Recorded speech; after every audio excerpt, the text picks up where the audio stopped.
Welcome everybody, and thank you for joining us this afternoon. For the next half an hour, we're going to take you through the findings from the first thematic report from the National Child Mortality Database. This is the report on child mortality and social deprivation, which was published last week, available on our website. The foreword was written by Professor Michael Marmot, who kindly did that for us. And I would recommend all of you to read this report cover to cover. To give you a bit of background, the National Child Mortality Database is commissioned by HQIP on behalf of NHS England, led by the University of Bristol in collaboration with partners. And we have the Lullaby Trust, SANS and Child Bereavement UK as our partner charities on our project group. This database started collecting data on the 1st of April 2019, and that's the data I'm going to be presenting to you. The aim of the NCMD is to collate and analyse information nationally to ensure that deaths are learned from, that learning is widely shared, and that actions are taken locally and nationally to reduce the number of children who die. The child death review process is unique to England, and it is embedded in law, in statute. The child death overview panels are tasked with reviewing deaths of children residents in their area. There are 58 CDOP panels that submit data to the NCMD. There's a legal requirement to notify deaths to the NCMD within 48 hours of the death occurring. And following this, there is a multi-agency information gathering process which contributes to these data. The information is collected in a structured way using statutory forms, and this also includes the views of families. Every child death has a local review meeting as well before data is submitted to the NCMD. And these review meetings, the forms are sent up to the CDOP. So this community of child death review is actually quite massive and involves every clinician looking after children in this country. So the NCMD data are analysed in two different ways. The first is the real-time surveillance data. So that is data taken from the notification within 48 hours of the death occurring. And clearly these data are limited. But these data do give you the complete demographics, for instance, of the child. And then there is the more detailed analysis, which happens on the data after the child death has been reviewed by the child death overview panel. So that is the full review data set, which becomes available later after the child's death has been reviewed. Now, for social deprivation, we use the Index of Multiple Deprivation as the measure for England 2019, which puts the country into 10 groups or 10 deciles from most or least deprived to most deprived. And this Index of Multiple Deprivation measures relative deprivation in an area, so by postcode, for instance, and is suitable to use where deprivation is concentrated in small areas. So the country is divided into about 33,000 small areas, and then the deprivation is calculated for each of those areas using the following domains: income, employment, education, health, crime, housing, and living environments. And then these 33,000 areas are all ranked from most deprived to least deprived, and that is then divided into the 10 groups or the 10 deciles. So for this report, our aim was to identify and quantify any association between the measures of deprivation and childhood mortality reported to the NCMD over the 29-20 year. It includes all child deaths between 0 and the 18th birthday, so all under 18s. And we've looked at the data in two ways. The first is cohort 1, which are all the deaths reported in the year. So that's April 2019 to March 2020, so the year before the pandemic. And the second cohort are all the deaths that were reviewed in that same year. So these cohorts are different and they have different strengths. Cohort 1 gives you the whole child population that has died in a year. And cohort 2 gives you much more rich data, but those children reviewed in this year would have been, some of them would have been died in preceding years. Some child deaths take a long time to review. For instance, if there's been coronial involvement or, for instance, in criminal cases.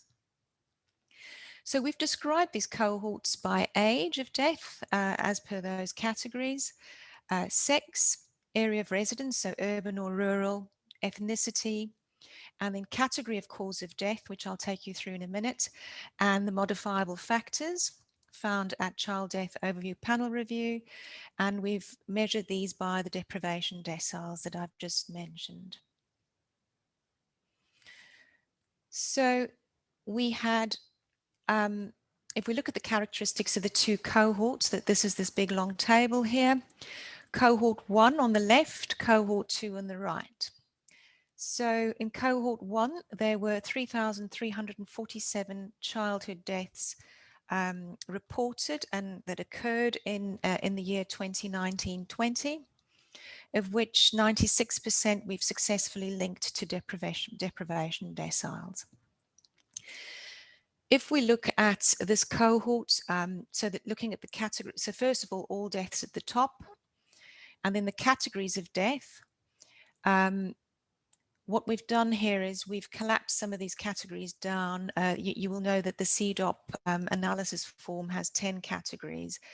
So the category medical surgical also includes, so it's all acute medical and chronic medical conditions, surgical conditions, and infections. Category 2, congenital anomalies. Category 3, trauma and suicide. That includes inflicted injury and also self-harm. Malignancy, so these are cancer deaths. SUDIC, sudden unexpected death in childhood. These are child deaths where no cause has been found. And then perinatal neonatal events, lastly. Now we can see what the proportion of deaths in these categories. You will notice perinatal neonatal event is the largest category. So 35% of all child deaths fall in this category. Second largest, congenital anomalies. And then third largest, the medical, surgical, and infections, 17%. The others are relatively simple: malignancy, 1 in 10, 10% of children, trauma and suicide, 5, and SUDIC 5. Now remember, these child deaths have not all been reviewed yet, so we don't have a category of death in 57% of these cases. And some of the categories like SUDIC and trauma and suicide, those categorizations happen later and these children take longer to review. So this is not entirely representative of the cohort that has been reviewed here on the right. So here you will notice that, for instance, sudden unexpected deaths in infancy and childhood, we have 212 reviewed in a year, and trauma and suicides, similar numbers, 279. Now, looking at the ages, age distribution, you will notice that 63% of all child deaths under the age of 18 are below a year. So these are infant deaths, infant mortality. So 1 in 3 child deaths are, or sorry, 2 out of 3 child deaths are under a year. And then the rest of the distribution you can see here.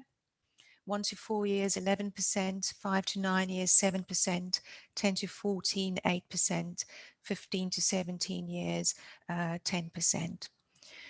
There were more males than females, 56% male, 43% female. We know that risk of death is increased for males across all ages. Areas, so rural areas, 12% of child deaths, urban areas, 88%. And then the ethnic distribution, white ethnicity, 62%, Asian or British Asian, almost 19%, Black or British Black ethnicity, almost 9%, mixed ethnicity, 6.7%, and other ethnicities, 3.7%. What you will see is cohort 2 is actually quite representative of cohort 1 if we look at the demographics. So that means this cohort isn't really particularly biased by the fact that some of these child deaths take longer to review. This is an important graph because this just shows you the reality, and I'll talk you through it. So we have these groups of bars are, first of all, on the left, all deaths, so all categories of death. And then we've got the different categories of causation that I've talked you through. The vertical axis is percentage or proportion of deaths. And this represents cohort 1, so all deaths notified in that year with 95% confidence intervals. And the bars represent pairs of deprivation deciles. So the light green is your least deprived 2 deciles, and your dark green is the most deprived, so deciles 9 and 10. What is striking is this gradient of deprivation across all deaths, but also every single cause of death category apart from malignancy. So a gradient of deprivation, very, very, very obvious. What is important to know, though, is that these deprivation deciles from 1 least deprived to 10, the number of children living in these areas is much higher in the most deprived areas. So look at decile 10, we have almost 1.5 million children living in the most deprived areas versus 1.1 million in the least deprived.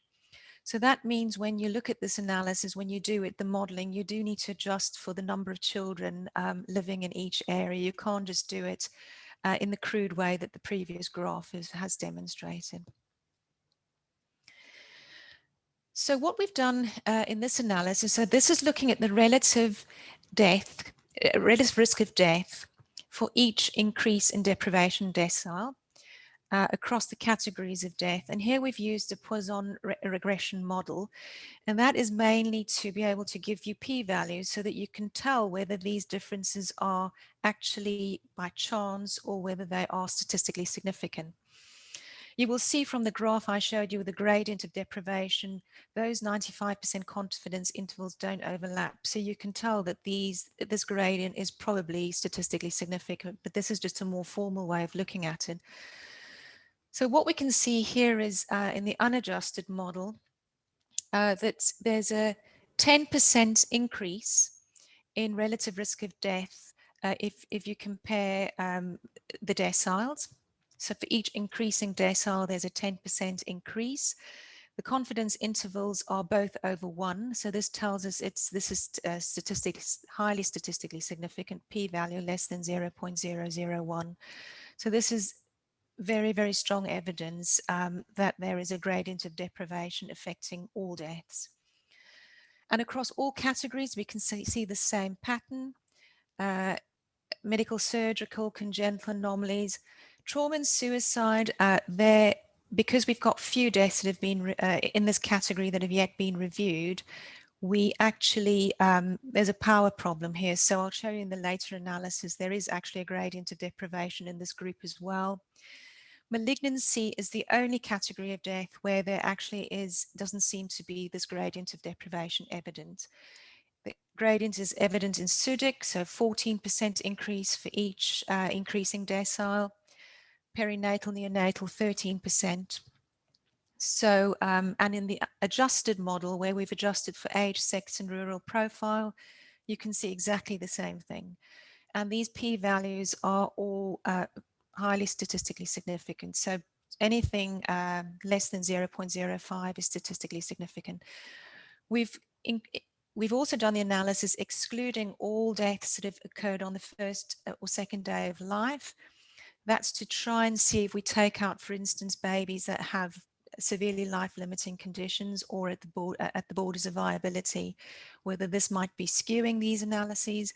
And when we did that adjustment, this relationship is still strongly present. We stay with the 10% increase across deprivation deciles. Cohort 2, so this is the reviewed cohort, as I explained. We basically see the same thing, but actually trauma and suicide strengthens because now we've got more children in there that have been reviewed. So they have the category of this category of death has been allocated, and we see a 5% increase in the risk of death in trauma deaths for each increasing decile of deprivation. So the same thing's evident in the reviewed cohort. And this is just looking at cohort 2, looking at the proportions across the different causes of death and across the deciles. So if we look at all deaths, just to illustrate this, in the least deprived deprivation decile 1 and 2, 10% of all deaths fall in those in that deprivation decile, and 33% in the most deprived. So that is threefold increase. And this is evident across all the different causes of death categories, some even more profound than in all deaths. So for instance, if we look at SUDIC, 8% of sudden unexpected deaths in infancy and childhood were in the least deprived 2 deciles, and 34% in the most deprived. So this gradient of deprivation is evident everywhere except in the group where children died of malignancy, stroke cancer. So using this model, we've estimated the risk of death and compared the risk of death in the most deprived 5 deciles with the least deprived. So we've basically just divided the country in 2 halves.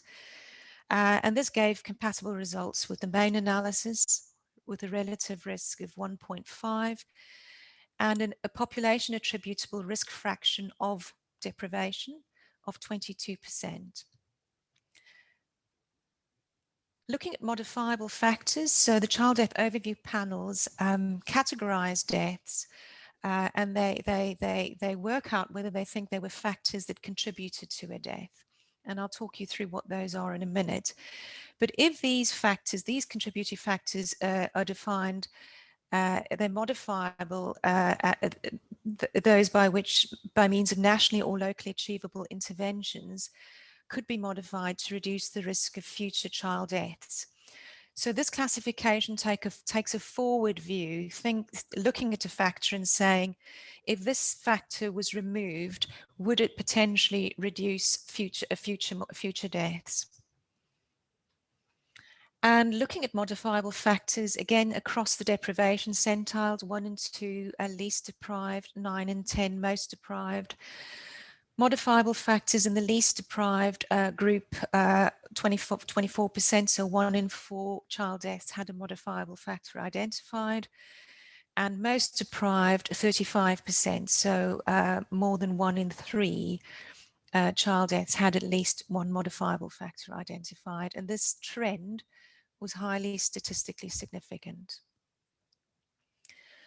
So looking at the modifiable factors, the 4 domains that the child death overview panels look at are factors intrinsic to the child, the social environment the child's in, physical environment, and service provision.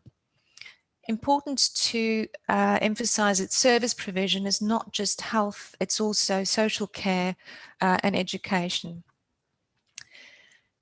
What you will see is the number of cases identified with a modifiable factor are in these blue bubbles. And remember, some cases can have a factor in more than one domain. So what you will see is the domain with the highest number of modifiable factors was social environment, with 416 cases with a modifiable factor in this domain. Second highest, service provision. Third highest, physical environment, and then factors intrinsic to the child. So the sort of examples that we had, I mean, I'm not going to go through all of these, but in the social environments, strong factors that came out: financial difficulties, family debt, homelessness, parental mental health problems, maternal nutritional problems like a raised BMI. And in the physical environment, very strong came out overcrowding in the home, housing conditions, etc.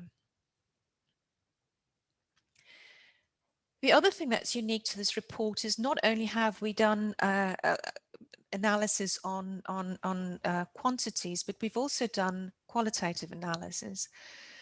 So what this does is we've looked at all the cases that have been reviewed, and we've done analysis where we've searched on keywords that define social deprivation.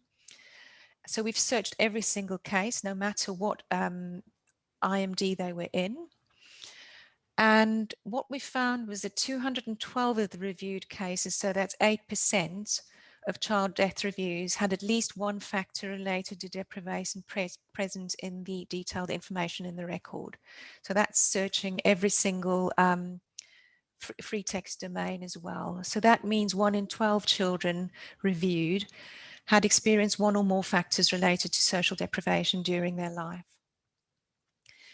And one of the main themes that came out doing this form of analysis was housing issues, with lack of cleanliness, unsuitable accommodation, so overcrowding, maintenance issues, and houses being in poor repair.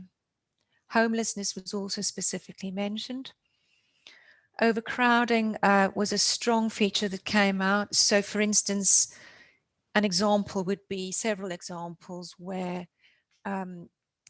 occupants in a house, that there were more occupants than beds, which meant that, for instance, the parents permanently slept on sofas, and that meant newborn and young babies were sleeping with parents on sofas, which we all know has a massive risk of mortality. So 30-40-fold increase in the chances of dying if sofas are shared with babies by adults. So dangerous living conditions. And family debts and financial problems were also identified as common themes. And family debt had often had considerable impact. So the key findings from this report, in summary: there was a clear association between the risk of death and the level of deprivation for children who died in England between April 19 and March 20, the year before the pandemic. And this association appeared to exist for all categories of death except malignancy. On average, there was a relative 10% increase in risk of death between each decile of increasing deprivation. Over a fifth of all child deaths, so 22%, might be avoided if children living in the most deprived areas had the same mortality risk as those living in the least deprived areas. And for this year, that translated to over 700 potentially fewer deaths, children dying per year, if this was addressed. The proportion of deaths with identified modifiable contributory factors increased with increasing deprivation, so there was a gradient evident there as well, with factors relating to the social environment being the most frequently reported. At least 1 in 12 child deaths reviewed had one or more factors related to deprivation identified at the review. And then I would encourage you to read the report. There were exemplar projects from child death overview panels or led by them where they developed local strategies informed by their recurring review themes and local learning to reduce infant mortality. So these case studies give you a flavor of what we could potentially do around the country, you know, if we had to scale up what, for instance, Manchester CDOP have published in this report. So the recommendation from this report is wide-ranging. So it's for policymakers, public health services, service planners, and commissioners at local and national level to use these data in the report to develop and monitor the impact of future strategies to reduce social deprivation and inequalities. And the future focus for the NCMD what we would like to do is to monitor the impact of deprivation interventions over the next few years and monitor their impact on child mortality. We would expect child mortality to reduce, and using the methodology I've shown in this report, this could be done on an annual basis. We would like to include a deprivation focused section in every one of our reports, including our annual report. And we strongly wish to improve our data collection on ethnicity. So at the moment, we have the most complete data on ethnicity and child mortality in the country, but it is still lacking, and we are looking at ways to improve that, and also focusing on when child deaths are reported to actually always include the ethnic group of the child. Because at the moment, we cannot do complete analysis without that. We're also waiting for the census data to give us the complete population frame for ethnicity in this country, which would be completely up to date. So the key findings are here in infographic format. This can be downloaded as well from our website if you would like to put that up in your departments for people to see, to focus on this. And then the last thing to say is to acknowledge the massive contribution from so many people. This really has been an incredible collaborative effort. So firstly, my co-authors, David Odd, Jenny Karinchik, Ingrid Wolf, Sylvia Stoyanova, Vicky Sleep, Tom Williams, Nick Cook, the whole NCMD team, lots of people working in the background, not visible to everybody. They all did their very best. Child Poverty Action Group, the charity who co-authored the report with us. The 58 CDOP panels who have been diligently doing their reviews and submitting data, always attempting to improve their data. None of this would have been possible without the CDOP panels. All child death review professionals who are contributing to high quality child mortality reviews, for doing such a good job, for entering the data. These are the data that we're presenting today. So without these people and their diligence and attention to detail, this quality report would not be possible. And then also Manchester CDOP and Blackburn with Darwin, Blackpool and Lancashire CDOPs for presenting their case studies in the report. I'd like to acknowledge my partners on the NCMD. So HQIP, UCL Partners, University of Oxford, QES, SANS Charity, the Lullaby Trust, and Child Bereavement UK. For further information, please follow us on Twitter, and we would really value some tweets, your thoughts on this presentation and on the report. This is a powerful way to influence. We'd like you to visit our website. Please register for our newsletters. So we bring out regular newsletters updating you about child mortality review and all the reports that we will be releasing. And yes, please have a look, and also follow us on Twitter, where you can see we always do new announcements on Twitter and as they arise.